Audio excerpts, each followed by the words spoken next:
Pode passar. E o que eles observaram? Que a calcificação coronariana, que é o marcador de doença arterial coronariana precoce, foi de forma significante mais prevalente naqueles que apresentavam a apneia do sono.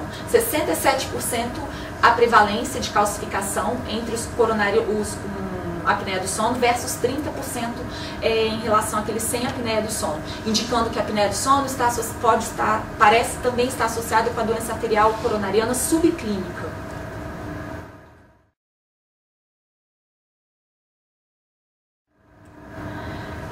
Uma outra evidência na literatura é de que a apneia do sono ela pode estar associada com complicações em pacientes com doença coronariana. Nesse estudo, os autores estudaram 90 pacientes, dos quais a apneia obstrutiva do sono foi considerada presente se tivessem um índice de apneia e hipopneia maior do que 10 eventos por hora. Então a gente está falando de pacientes com apneia do sono moderada, mais ou menos, leve e moderada, né? Esses pacientes, eles apresentavam síndrome coronariana aguda, foram submetidos à revascularização miocárdica por angioplastia e foram seguidos por 6 meses. Ao final de 6 meses, foram avaliados do ponto de vista de patência da artéria culpada revascularizada e foram avaliados desfechos de complicações. Eles encontraram que aqueles pacientes com apneia obstrutiva do sono apresentaram maior incidência de restenose da artéria culpada e apresentaram maior incidência do desfecho combinado, que eles consideraram de morte, mais reinfarto ou necessidade de cirurgia de revascularização de urgência. Então, os pacientes com apneia obstrutiva do sono, eles apresentaram mais complicações após um procedimento menos invasivo do que revascularização cirúrgica, mas que é tão frequente no nosso dia a dia, que é a angioplastia transabdominal percutânea. Pode passar. Aqui, esses outros estudos a gente vai passar rápido diante do avançar do tempo. Em cirurgia ortopédica, já há evidência de que a presença de apneia obstrutiva do sono está associada a algumas complicações, como maior tempo de hospitalização, maior tempo de UTI.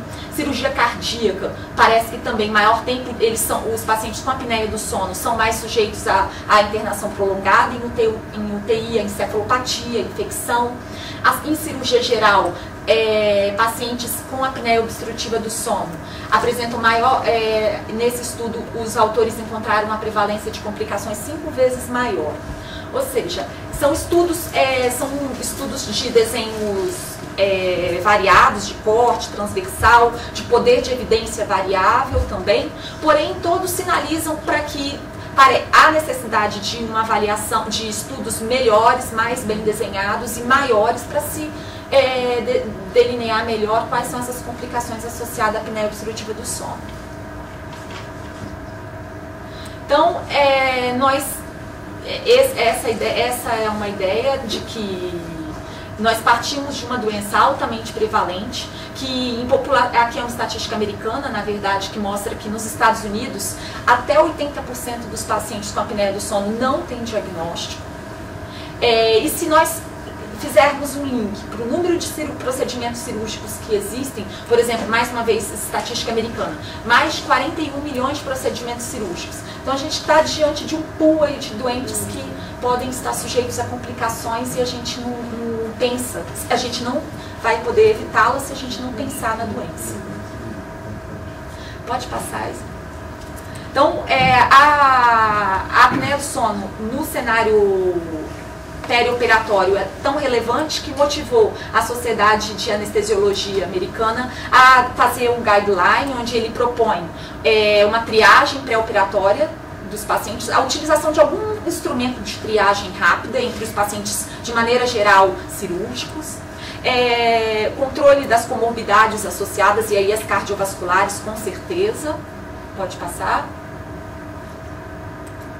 Na avaliação pré-operatória, dependendo da característica do paciente, avaliá-los com uma polissonografia, se for de alto risco, de acordo com o questionário, de risco, prestar muita atenção para aqueles pacientes que apresentam alto risco de apneia do sono, pacientes obesos, pacientes com circunferência cervical aumentada, que roncam muito, que apresentam uma faringe de difícil visualização. Pode passar. Lembrar que esses pacientes, pela sociedade americana, eles já são de início considerados como apresentando risco de intubação. Eles são pacientes que são de via aérea difícil, então é um paciente que, quando for para centro cirúrgico, idealmente o anestesista precisava saber disso. Pode passar. No perioperatório ele tem que ser cuidadosamente monitorado, tentando se reduzir ao máximo a dose de anestésicos e analgésicos. Cuidado na extubação dos pacientes, tentar extubar na posição semi-supina para reduzir risco de complicação.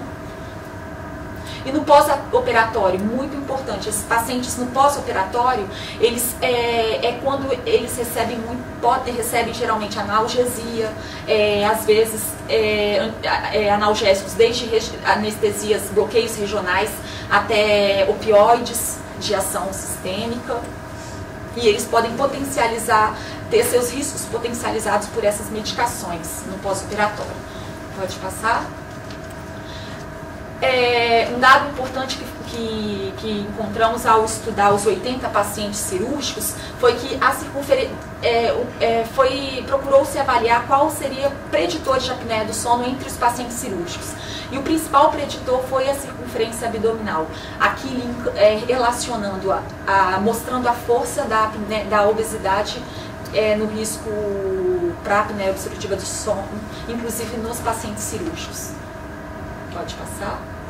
E aqui a gente tem, então, a gente já sabe que circunferência abdominal está relacionada com a obesidade central, que por sua vez é um fator de risco cardiovascular, e que a circunferência aumentada está relacionada com desenvolvimento de diabetes mellitus, resistência insulínica, doença coronariana, mortalidade, e podemos agora lembrar também que a apneia do sono, né? Então, concluindo essas apresentações, a ideia a gente tem que sair daqui lembrando que a apneia obstrutiva do sono, ela está fortemente associada à doença cardiovascular. O tratamento parece reduzir o risco de novos eventos e de morte. Como desafios, temos o diagnóstico precoce e o tratamento adequado. Isso daí é a mensagem principal que a gente queria colocar.